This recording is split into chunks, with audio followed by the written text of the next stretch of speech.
సృష్టిస్తారనే దాంట్లో అనుమానం లేదు. ఆ సృష్టి జరిగిన తర్వాత కూడా మీరు కొనసాగుతారా లేదా అనేది అనుమానం. అంటే నీకు అనుమానం అవసరం లేదు. నువ్వు 95లో ఉన్నావు, 99 ఎలక్షన్ చూసావు.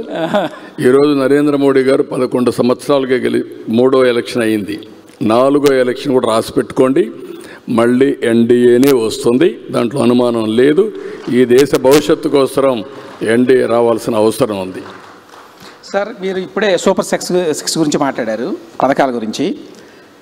నేను వేసిన లెక్క ప్రకారం కూటమి ప్రభుత్వం ప్రస్తుతం యాజ్ ఆఫ్ నౌ ఏడాదికి దాదాపుగా 50,000 కోట్ల రూపాయలు ఖర్చు పెడుతోంది సంక్షేమ పథకాల మీద.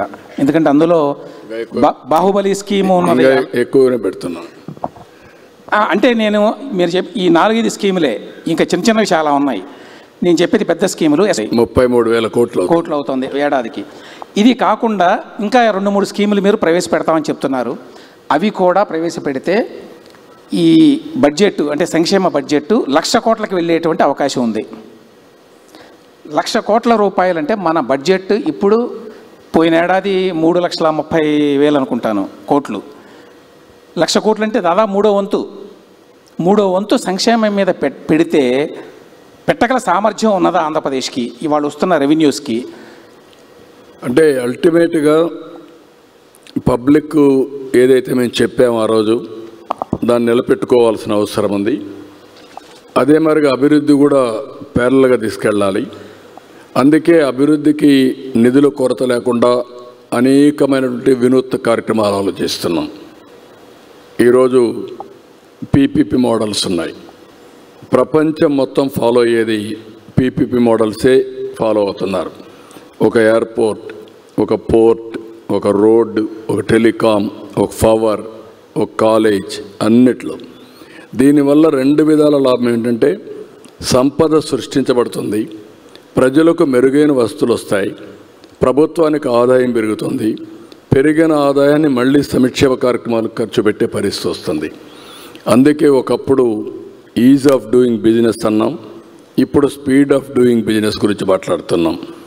ఎవరైనా ఒక్కసారి అప్లికేషన్ పెడితే 100% అన్ని క్లియరెన్సెస్ అన్నీ ఇచ్చే బాధ్యత తీసుకుంటున్నాం. అదే మరిగా రాబోయే రోజుల్లో అవసరమైతే ఎవరైతే పెట్టుబడులు పెడతారో వాళ్ళు పెట్టుబడులు పెట్టిన తర్వాత వాళ్ళు కట్టే ట్యాక్సుల నుంచే వాళ్ళకి ఇవ్వాల్సిన ఇన్సెంటివ్స్ ఇస్తాం. ఆదాయం వస్తుంది, ఆదాయం నుంచే వాళ్ళకు మళ్ళీ ఇస్తాం, కొంత ఆదాయం మనకు డబ్బులు మిగిలే పరిస్థితి వస్తుంది. ఇలాంటి వినూత్నమైన మోడల్స్ అన్నీ మాస్టరైజ్ చేస్తున్నాం. నాకు ఏమాత్రం అనుమానం లేదు, మీరే చూడబోతున్నారు. ఇవన్నీ చేస్తాం. సార్, 95-2004 మధ్యకాలంలో మీరు పూర్తిగా డెవలప్మెంట్ ఎజెండా మీద దృష్టి పెట్టారు. ఆ రోజున మీరే చెప్పారు చాలా కఠినంగా ఉండేవాడిని అని. ఇప్పుడు అంత కఠినంగా ఉండటం లేదు, ఆ మాట నిజమే. అప్పట్లో చేసిన ఇంకా కఠినంగా ఉన్నా అప్పుడు లేని అవకాశాలు ఇప్పుడు వచ్చాయి. ఇప్పుడు టెక్నాలజీ ఒక హ్యాండీగా తయారైంది. ఆ రోజు ఐటీ గురించి మాట్లాడేవాడిని, ఇప్పుడు ఐటీ గురించే కాకుండా ఏ ఆఫీసర్ ఏ విధంగా పనిచేశాడో టోటల్గా డీటెయిల్స్ అని అప్డేట్ చేసే పరిస్థితి వచ్చింది. కాబట్టి బాగా పనిచేయించడం తప్ప ఎవరిని అవమానం ఇచ్చే పరిస్థితి ఉండదు. మీరు చెప్పినట్టు ఒకసారి కుండోళ్ళు గుర్తుపెట్టుకోవాల్సింది, నేను ఒక మాట అన్నాను, వీఆర్ ఆల్ ఇన్స్పైరింగ్ టైం అని. ఇన్స్పైరింగ్ టైం అంటే ఏంటి? ఈరోజు గవర్నమెంట్లో 1 ఇయర్లో 700 సర్వీసులు వాట్సాప్ గవర్నెన్స్ ద్వారా ఏ ఆఫీసుకు పోయే పని లేకుండా మీకు నేరుగా అందించే పరిస్థితికి వచ్చాం. రెండోది, గవర్నమెంట్ డేటా అంతా డేటా లేక్లోకి తీసుకొస్తున్నాం. సెంట్రల్ గవర్నమెంట్ ప్రోగ్రామ్స్ కూడా తీసుకొస్తున్నాం. ఇది కాకుండా ఆధార్ కానీ అదర్ అథెంటికేషన్ తీసుకుంటున్నాం. ఫ్యామిలీ యాజ్ ఎ యూనిట్ తీసుకుంటున్నాం. ఇంకొక పక్క హౌస్ని కూడా జియో ట్యాగింగ్ చేస్తున్నాం. ఇవన్నీ చేసిన తర్వాత ఆర్టిఫిషియల్ ఇంటెలిజెన్స్ వచ్చింది. టెక్నాలజీ వాడుకుంటే బ్రహ్మాండంగా ఉపయోగపడుతుంది, దుర్వినియోగం చేస్తే మనకు అదే మరిగా దుష్ఫలితాలు కూడా వస్తాయి. అదే సమయంలో ఈరోజు రియల్ టైంలో సెటిలైట్స్ వచ్చేసాయి, డ్రోన్స్ వచ్చాయి, సీసీటీవీ కెమెరాలు వచ్చాయి, ఐఓటీలు వచ్చాయి, ఏదైనా హెల్త్ కండిషన్స్ మానిటర్ చేయడానికి వేరబుల్స్ వచ్చాయి, సెన్సార్స్ వచ్చాయి. నవంబర్ లోపల 42 పారామీటర్స్ ఏది కావాలంటే అది రియల్ టైంలో తీసుకొని హిస్టారికల్ డేటా పెట్టి నిర్ణయం సరైన నిర్ణయం కూడా ఏఐ ద్వారా మళ్ళీ లాస్ట్ మైల్ కమ్యూనికేట్ చేసే పరిస్థితికి వచ్చాం. ఇలాంటి వండర్ఫుల్ డేస్లో అచీవ్ చేయలేకపోతే దానికి కారణం మన యొక్క చేతగాంతనం అవుతుంది. నేను ఇంకొక దానికి కూడా గర్వపడుతున్నా. ప్రపంచంలో అన్ని దేశాలు మీరు చూస్తున్నారు, అన్ని దేశాల్లో ఏదో ఒకలాంటి సంక్షోభం వస్తూ ఉంది. నిన్న నేపాల్ చూశారు, ఆ మధ్యలో ఫ్రాన్స్ చూస్తున్నాం, ఇంకా చాలా దేశాలు ఇది ఉంది. కానీ సుస్థిరతకు మారుపేరు ఒక్క భారతదేశమే, నాయకత్వానికి కూడా మారుపేరు భారతదేశం. సార్ 95-2004 మధ్యకాలంలో మీ ఫిలాసఫీకి, ఆ తర్వాత 2014-19 మధ్యకాలంలో, ఆ తర్వాత 2024లో ఈ రాజకీయ ప్రయాణంలో, పొలిటికల్ జర్నీలో మీ ఫిలాసఫీలో ఒక మార్పు నాకు స్పష్టంగా కనిపిస్తుంది. అదేంటంటే 95-2004 మధ్యకాలంలో ఎప్పుడు డెవలప్మెంట్ గురించే మాట్లాడేవాళ్ళు, ఉచితాలు అనేవి మంచిది కాదు అనే అభిప్రాయంతో ఉండేవాళ్ళు. ఆ రోజున ప్లెయిన్ స్పీకింగ్లో కూడా మీ అభిప్రాయాలని చాలా నిర్మహమాటంగా కుండ బద్దలు కొట్టినట్టు చెప్పారు. కానీ 2014 వచ్చే నాటికి డెవలప్మెంట్తో పాటు సంక్షేమం కూడా ఉండాలి, ఈ రెండింటిని బ్యాలెన్స్ చేయాలి అన్నారు. 2024 వచ్చేసరికి సంక్షేమం కోసం కాదు, అది ఎంపవర్మెంట్, అది ఎనేబులింగ్ మెజర్గా ఉండాలి. ఊరికి సంక్షేమం అంటే ఉచితంగా ఏదో ఉచితాలు ఇవ్వడం కాదు అని అన్నారు. ఈ మార్పుకి కారణం ఏంటి? ఓటమి కారణమా, లేదు మీరు చేసినటువంటి వర్క్ ఏదైతే ఉందో దాన్ని బేరీజు వేసుకున్న తర్వాత కలిగిన అభిప్రాయమా? నేను ఒక ఎకనామిక్ స్టూడెంట్ని. ఈ దేశంలో గర్వంగా చెప్పగలిగేది 91లో ఆర్థిక సంస్కరణలు వస్తే 95లో సెకండ్ జనరేషన్ రిఫార్మ్ స్టార్ట్ చేసింది నేనే. బోల్డ్గా స్టార్ట్ చేశాను. ఈ దేశంలో చాలామంది ఆర్థిక సంస్కరణ గురించి మాట్లాడలేదు.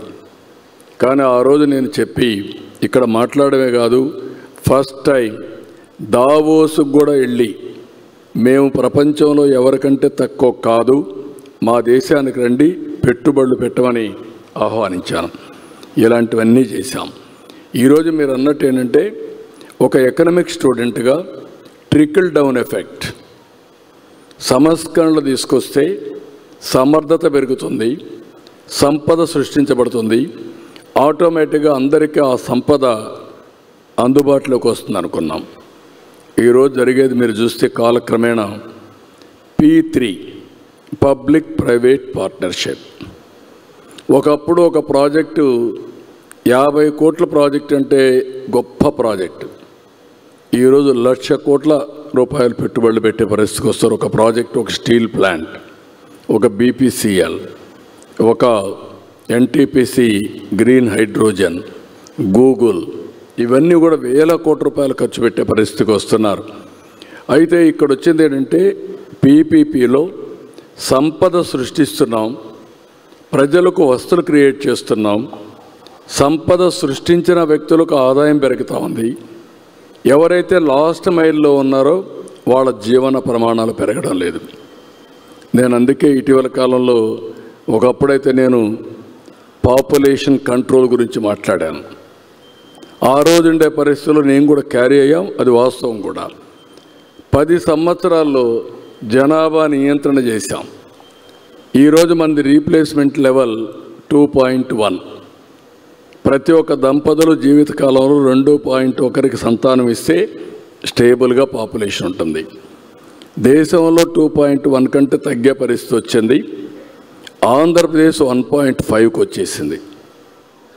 అంటే ఈరోజు చాలా దేశాలు ప్రపంచంలో, యూరోప్ కానీ, చైనా కానీ, జపాన్ కానీ ఏజింగ్ ప్రాబ్లంతో సతమతమయ్యే పరిస్థితి వస్తూ ఉంది. అట్లని చెప్పి నేను ఆ రోజు చెప్పాను కాబట్టి నేను చెప్పిందే రైట్ అనుకోలేదు, నేను మార్చుకున్నా. మాకు ఇక్కడ జయప్రకాష్ గారు ఉన్నారు. నేను ఈ మాట అన్నప్పుడు 4-5 ఏళ్ల ముందు ఒకసారి అంటే నన్ను తప్పు పట్టారు. ఆ రోజు చెప్పింది ఈరోజు ఎగ్జాక్ట్గా అందరూ ప్రపంచంలో మాట్లాడే పరిస్థితికి వచ్చారు. చాలా ఇన్సెంటివ్స్ ఇస్తున్నారు.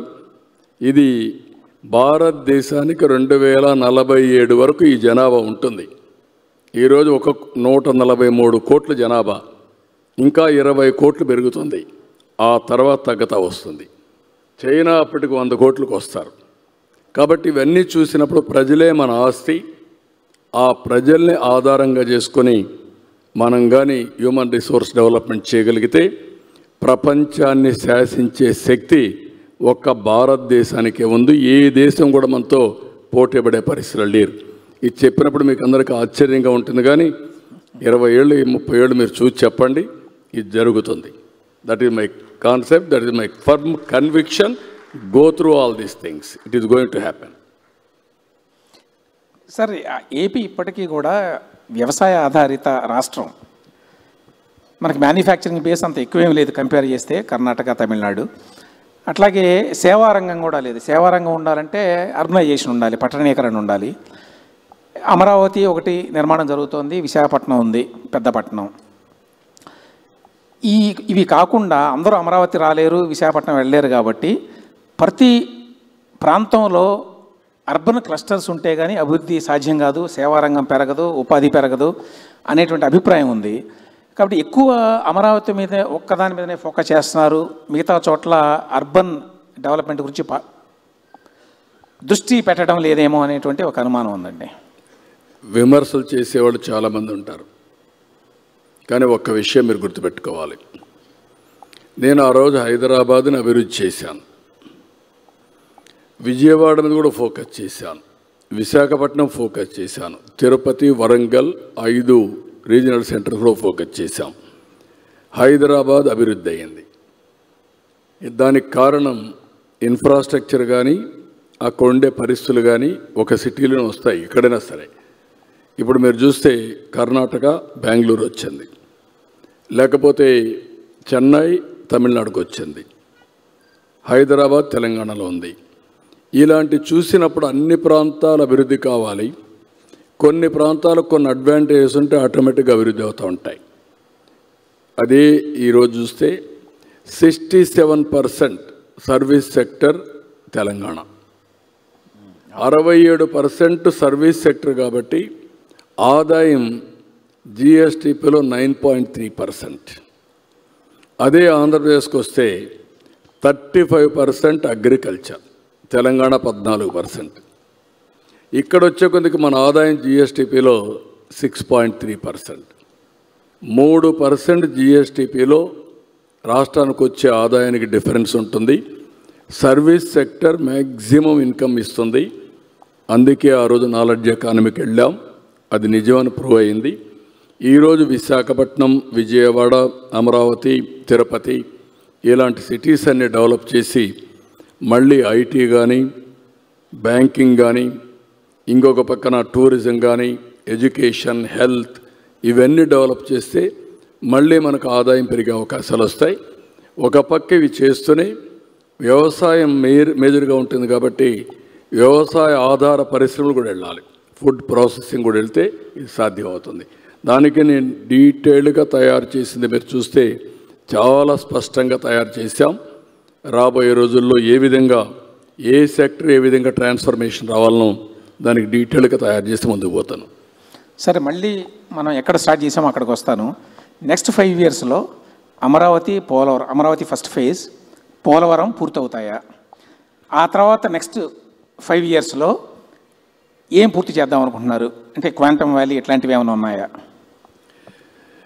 ఇప్పుడు మీరు చూసినప్పుడు కొన్ని ప్యారల్గా జరుగుతూ ఉంటాయి, కొన్ని ఫోకస్ పెట్టి కంప్లీట్ చేస్తాం. ఈరోజు అమరావతిలో ప్రారంభించిన ప్రతి ఒక్క పని రాబోయే 3 సంవత్సరాల్లో పూర్తి అవుతాయి. అంటే ఇన్ఫ్రాస్ట్రక్చర్ అంతా కూడా దగ్గర ఒక 50,000 కోట్ల రూపాయల ఇన్ఫ్రాస్ట్రక్చర్ రాబోయే 3 సంవత్సరాల్లో అమరావతిలో పూర్తయి మళ్ళీ ప్రధానమంత్రి గారు వచ్చి దీన్ని ఇనాగరేట్ చేయబోతున్నారు, డెడికేట్ చేయబోతున్నారు. అది జరుగుతుంది. అక్కడి నుంచి ప్రైవేట్ సెక్టర్ పెద్ద ఎత్తున ఒక నాలెడ్జ్ ఎకానమీకి కాలేజెస్, యూనివర్సిటీస్, ఇప్పటికే 4-5 యూనివర్సిటీస్ వచ్చాయి, ఇంకా అనేక యూనివర్సిటీ తీసుకురావాలనుకుంటున్నాం. పోలవరం మీరు ఒకటి గుర్తుపెట్టుకోవాలి, పోలవరం 20కే పూర్తి అయి ఉండాలి. ఆ రోజు తెలుగుదేశం పార్టీ 19లో గెలుచుంటే 2021కి పోలవరం పూర్తయ్యేది. దానివల్ల రాను రాను వీళ్ళు గడిచిన ప్రభుత్వం నిర్లక్ష్యం వల్ల డయాఫామ్ వాల్ దెబ్బతినడం, ఈరోజు ఆ డయాఫామ్ వాల్ అంతా పూర్తి చేయడానికి మళ్ళీ రీవర్క్ చేయడం అనేక సమస్యలు తీసుకొచ్చింది. అయినా కూడా కేంద్రం 12,000 కోట్ల రూపాయలు పోలవరం పూర్తిగా డబ్బులు కేటాయించారు. ఆ డబ్బులు ఖర్చు పెట్టి 2027 మిడ్లో కానీ అంటే ఆగస్ట్ సెప్టెంబర్లో కానీ ఈ రెండుకి కానీ పోలవరాన్ని పూర్తి చేసి జాతికి అంకితం చేసే బాధ్యత ఎన్డీఏ ప్రభుత్వం తీసుకుంటాం. ఒక్క పోలవరం రాష్ట్ర రైతాంగానికి గేమ్ చేంజర్. మీరు ఒక్క విషయం గుర్తుపెట్టుకోవాలి. నేను అనంతపూర్లో కియా మోటార్స్ రావాలని ఆలోచించాను. అనంతపూర్కి ఒక అడ్వాంటేజ్ ఉంది. బెంగళూరు ఎయిర్పోర్ట్ ఆ సైడ్ వచ్చింది, నేషనల్ హైవే ఉంది. బెంగళూరు ఎయిర్పోర్ట్ నుంచి 45 మినిట్స్ నుంచి 1 అవర్ అయితే నేరుగా అనంతపురం జిల్లాకు వస్తారు. ఇప్పుడు హిందూపూర్ జిల్లా, సత్యసాయి జిల్లా. అలాంటిది నేను ఆలోచిస్తే నీళ్లు లేవు. నేను కియా మోటార్తో మాట్లాడితే మీరు నీళ్లు లేకుండా మేము ఎట్లా వస్తామని అడిగారు. నేను సవాలుగా తీసుకొని 1 సంవత్సరంలో గొల్లపల్లి రిజర్వాయర్ పూర్తి చేసి అక్కడి నుంచి వాళ్ళ రమ్మని మళ్ళీ ప్రాజెక్టు పూర్తి చేసి నేనే పోయి ఫస్ట్ కార్ రిలీజ్ చేసామంటే ఇవన్నీ 4-5 సంవత్సరాల్లో సాధ్యమైనాయి. రాయలసీమలో ఈరోజు వాటర్ అనేది ఒక గేమ్ చేంజర్. ఈరోజు మనందరం గుర్తుపెట్టుకోవాలి. ఎన్టీ రామారావు గారు ఆ రోజు ఆలోచించింది బచావత్ అవార్డులో సర్ప్లస్ వాటర్ వాడుకునే అవకాశం ఆంధ్రప్రదేశ్కు ఉంది. మనం వాడుకోవాలని ఒక నిర్ణయం తీసుకుని అనేక ప్రాజెక్టులు ప్రారంభించాడు. నగరి, గాలేరు, తెలుగు గంగా, హంద్రి, నీవా ఇలాంటి అన్ని ప్రాజెక్టులు ప్రారంభించాడు. కానీ ఈరోజు ఆ ప్రాజెక్టులన్నీ పూర్తి చేసి రాయలసీమని రతనాల సీమగా చేసే అవకాశం ఈరోజు ఎన్డీఏ ప్రభుత్వానికి వచ్చింది. అది చేస్తున్నాం.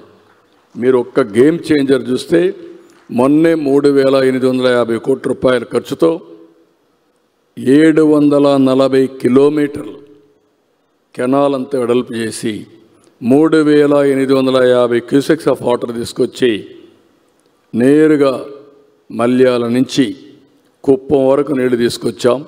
అసాధ్యమన్నారు, సాధ్యం చేశాం. 100 డేస్లో చేయగలిగాం.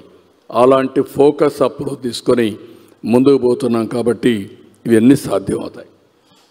ఈ 2029 ఎన్నికల నాటికి పూర్తవుతాయని చెప్తున్నారు. అమరావతి, పోలవరం అంటే అమరావతి నెవర్ ఎండింగ్, అది ఫస్ట్ ఫేజ్ అండి. ఇన్ఫ్రాస్ట్రక్చర్ పూర్తి అవుతుంది. చాలామంది వచ్చి ఇది చేస్తారు. ఇప్పుడు హైదరాబాద్ నగరం ఏ విధంగా అయితే అభివృద్ధి అవుతూ ఉంటుందో ఇది కూడా అభివృద్ధి అవుతూనే ఉంటుంది. ఆ తర్వాత 5 ఇయర్స్లో ఉన్న టార్గెట్స్ ఏంటి? ఇప్పుడు క్వాంటమ్ వ్యాలీ అని చెప్పి మొదలుపెట్టారు. దాని వెనక ఐడియా ఏంటండి? అంటే ఎప్పటికి పూర్తవుతుంది, దాని యొక్క ఫలాలు ఎప్పటికి వస్తాయని? ఇప్పుడు చాలామంది నేను హైటెక్ సిటీ అంటే ఆ రోజు హైటెక్ సిటీ అవసరమా అన్నారు. ఆ రోజు హైటెక్ సిటీ ప్రారంభించి అదే సమయంలో అక్కడ డబ్బులు కూడా ఎక్కడి నుంచి వస్తాయన్నారు. నేను పెట్టలా దానికి. అక్కడ ల్యాండ్ ఉంది, ల్యాండ్ ఇచ్చాను. ఎల్ఎన్టీని రమ్మన్నాం, ఒక బ్యూటిఫుల్ టవర్ కట్టమన్నాం పీపీపీ మోడల్లో. అది కట్టారు. ఐటీని ప్రమోట్ చేశాను. ఈరోజు మనం చేసింది quantum machine government of India ప్రారంభించారు 2023లో. కానీ ఏ విధంగా పోవాలని ఆలోచించే సమయంలో నాకు ఒక ఆలోచన వచ్చి ఐబిఎం, టీసీఎస్, ఎల్ఎన్టీ ముగ్గురు కన్సార్టియం పెట్టి గవర్నమెంట్ ఆఫ్ ఇండియాను కూడా మెప్పించి క్వాంటమ్ మిషన్ అమరావతికి వస్తూ ఉంది. అది కూడా జనవరి నెలలో 2026 జనవరికి క్వాంటమ్ మిషన్ అమరావతికి వస్తుంది. ఇది బిగినింగ్ మాత్రమే. అక్కడి నుంచి నిన్న మొన్న ఒక అడుగు మనం ముందుకేస్తే ఇంకొక అడుగు కలిసి వస్తుంది. క్వాంటమ్ కంప్యూటింగ్ తయారు చేయడానికి అవసరమైన ఎక్విప్మెంట్ అంతా తయారు చేయడానికి చాలామంది ముందుకు వచ్చారు. నా క్వాంటమ్ మిషన్ వస్తే సరిపోతుంది అనుకున్నాం. ఇప్పుడు క్వాంటమ్ కంప్యూటర్స్ తయారు చేసే సత్తా భారతదేశానికి వస్తూ ఉంది. అది కూడా అమరావతితోనే ప్రారంభమవుతుంది. ప్రపంచానికి క్వాంటమ్ కంప్యూటర్స్ మనం సప్లై చేయబోతున్నాం. అలాంటివన్నీ ఉన్నాయి. మన దగ్గర మేధాశక్తికి తక్కువ కాదు. దీనివల్ల ఏంటంటే మీరు గుర్తుపెట్టుకోవాల్సింది, కంప్యూటింగ్ కెపాసిటీ పెరుగుతుంది, డేటా అంతా ఉంది. రేపు రాబోయే రోజుల్లో పర్సనల్ మెడిసిన్కి కానీ ఫార్మాస్యూటికల్స్ క్యాలిక్యులేట్ చేయడం కానీ ఒకటనే కాదు, ప్రతి ఒక్కటి సాధ్యమయ్యే పరిస్థితి వస్తుంది. రెండు దీంతోనే సాటిస్ఫై కావడం లేదు. స్పేస్ సిటీ తిరుపతి దగ్గర మనకు శ్రీహరికోట ఉంది, అక్కడి నుంచి లాంచింగ్ ప్యాడ్స్ అవన్నీ ఉన్నాయి. పక్కనే స్పేస్ సిటీ పెట్టి ఇప్పటికే 2 కంపెనీస్ ముందుకు వచ్చాయి. 1.5 సంవత్సరంలో ఆంధ్రప్రదేశ్లో ప్రైవేట్ సెక్టర్లో శాటిలైట్స్ తయారు చేసే పరిస్థితికి వస్తాం. దానికి కూడా స్పేస్ సిటీ తీసుకొచ్చాం. భవిష్యత్తులో మనం యుద్ధాలు చేయాలంటే మనుషులు కాదు కావాల్సింది, టెక్నాలజీ కావాలి, డ్రోన్స్ కావాలి. మీరు చూశారు పహల్గామ్. దాని తర్వాత ప్రధానమంత్రి గారు ప్లాన్ చేసి విత్ ప్రిసిషన్ ½ అన్ అవర్లో ఎక్కడికి పోవాలనో అక్కడికి వెళ్ళి టెర్రరిస్టులు మాత్రం కంప్లీట్ చేసి మళ్ళా తిరిగి వచ్చారంటే అది ఈరోజు రాబోయే రోజుల్లో టెక్నాలజీ డ్రోన్స్ అని పనిచేస్తాయి. ఓర్వకల్లో డ్రోన్ సిటీ పెడుతున్నాం. ఆ డ్రోన్ సిటీలో సివిలియన్ అప్లికేషన్స్ కోసం, డిఫెన్స్ అప్లికేషన్ కోసం, మ్యానుఫ్యాక్చరింగ్, లేకపోతే డ్రోన్ పైలట్స్ టెస్టింగ్, ట్రైనింగ్, ఇవన్నీ కూడా తయారు చేస్తున్నాం. ఒక సిటీని అక్కడ తీసుకొస్తున్నాం. ఇది కాకుండా ఈరోజు ఒకప్పుడు మనం చూస్తే సెల్ ఫోన్స్ అన్నీ ఇంపోర్ట్ చేసుకునేవాళ్ళం. ఇటీవల కాలంలో ఇండియా కూడా తయారు చేసి ఎక్స్పోర్ట్ చేస్తున్నాం. ప్రధానమంత్రి గారు made in India self Reliance కోసం ముందుకు పోతున్నారు. మనం కూడా ప్రపంచానికి పెద్ద పెద్ద ప్రోడక్ట్స్ని సరఫరా చేసే పరిస్థితి వస్తుంది. అలాంటి దానికి నాంది పలుకుతున్నాం. అందుకే బెంగళూరు నుంచి లేపాక్షి దగ్గర బిగ్ ఎలక్ట్రానిక్ సిటీ కూడా తయారు చేస్తున్నాం. ఇలాంటి నూతనమైన టెక్నాలజీస్ అన్నీ మనం తీసుకొని నెక్స్ట్ లీఫ్ ఫ్రాగ్ డెవలప్మెంట్కి ఎట్టబోవాలను అవన్నీ ఆలోచిస్తున్నాం. మన వాళ్ళు టెక్నాలజీ తక్కువ కాదు, అవకాశాలు లేక వెనకబడ్డారు. అవన్నీ ప్రొవైడ్ చేసే బాధ్యత తీసుకుంటున్నాం. ఏరోస్పేస్లో కూడా ఈరోజు మీరు చూస్తే మన దగ్గర ఫ్లైట్స్ కూడా లేవు. డిఫెన్స్కి కానీ అందరూ కూడా ఫ్లైట్స్ ఎక్కడం అనేది కామన్ అయిపోయింది. బుక్ చేసిన తర్వాత 5-6 సంవత్సరాలు అవుతున్న ఫ్లైట్స్ రావాలంటే. కాబట్టి ఇవన్నీ కూడా న్యూ టెక్నాలజీస్తో ముందుకు పోయి సంపద ఏ విధంగా సృష్టించాలని సృష్టిస్తాం. అదే సమయంలో కామన్ మ్యాన్కి ఏం కావాలనో అవన్నీ చేయడం కోసం పేదల సేవలో అని చెప్పి ప్రోగ్రాం పెట్టి 1వ తారీఖున పింఛన్ ఇవ్వడమే కాకుండా పేదవాళ్లతో మమేకమైన కార్యక్రమాలకు శ్రీకారం చుడుతున్నాం. సంపద పేదవాళ్ళ కోసం, ఆదాయం లేకుంటే క్రెడిట్ మాత్రం డబ్బులుండే వాళ్ళకి అందరికి క్రెడిట్ వస్తుంది, పేదవాళ్ళకి మాత్రం నిరంతరం ఆదుకోవాల్సిన బాధ్యత మనందరిపైన ఉంది. అప్పుడే ఈరోజు మీరు చెప్పారు ఒక మాట, 45 ఏళ్ళుగా కష్టపడ్డాను, రేపు 28కి నేను 50 సంవత్సరాలు అవుతుంది ఫస్ట్ టైం ఎమ్మెల్యే అయ్యి. ఇప్పటికి మొన్నే 30 సంవత్సరాలు నేను సీఎం అయ్యి. ఈ దేశంలో ఒక మాటలో చెప్పాలంటే I'm the senior most politician. అంటే 3 డికేడ్స్ నాకంటే ముందు సీఎం అయిన వాళ్ళు ఇప్పుడు లేరు. కానీ ఈరోజు ఎందుకు నేను ప్రధానమంత్రి గారిని పదే చెప్పానంటే దేశం ముందుకు పోవడానికి ఒక సుస్థిరమైన, అందుకే నేను చాలాసార్లు అన్నాను, right time, right leader, right place. That is Narendra Modi గారు. ఇప్పుడు ఒక పక్క ఆయన దేశాన్ని అభివృద్ధి చేస్తే నాకు ఒక అజెండా, ఆ అజెండా తెలుగు జాతి ప్రపంచంలో నెంబర్ 1గా ఉండాలనేది నా ఆకాంక్ష. దానికి కావాల్సిన ఫౌండేషన్ వేస్తా.